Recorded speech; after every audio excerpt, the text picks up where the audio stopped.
But what are you making of the market movement we're seeing at the moment? And given that, what are your broad expectations for the trading day ahead? I think our expectation is that the market should continue to do fairly well this week. It was modestly up by 0.5% yesterday. It's up by over 10% on a year-to-date basis.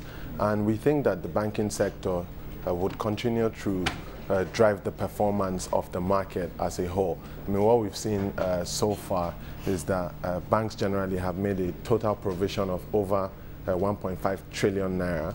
And even though the expectation is that for their year-end numbers, they should take some additional provisions, we believe that those have been factored into their prices generally, so that the medium to long-term trend of the stock market, Nigerian stock market, should continue to do quite well.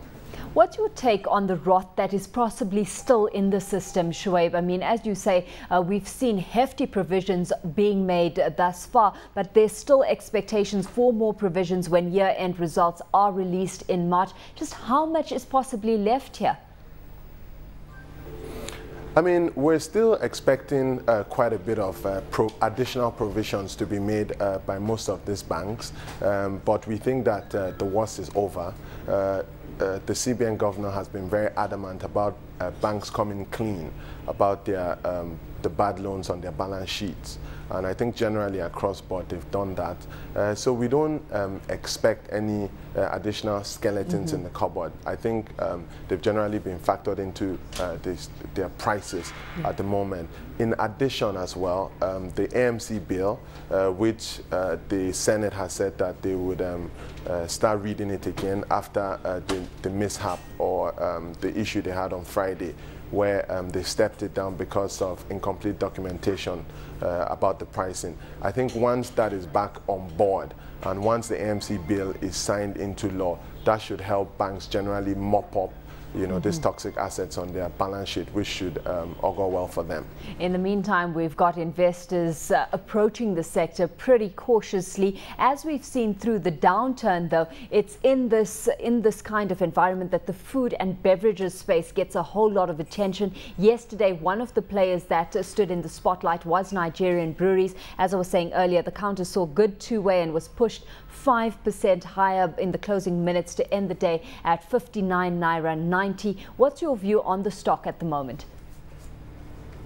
I think Nigerian Breweries is generally a good value stock to hold for the medium and long term.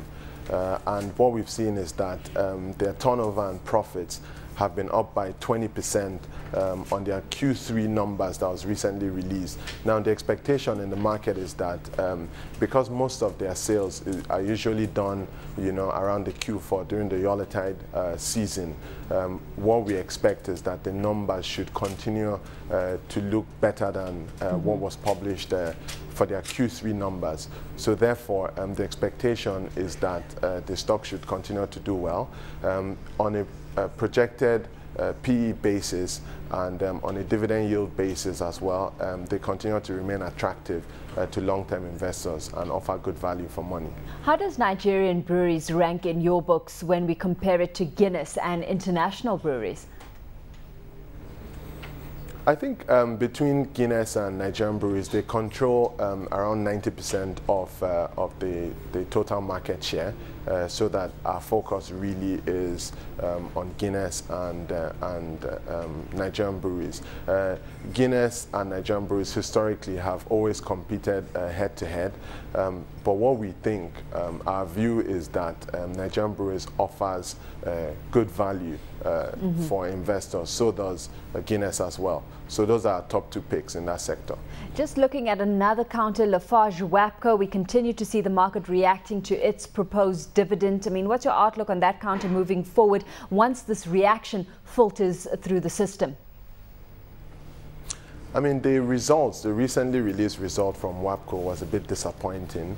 They paid a dividend of 10 kobo, and they hadn't paid any interim dividend previously. Now, the dividend that was paid is 85% below our own expectations, so that, again, investors are taking that negatively, and rightly so.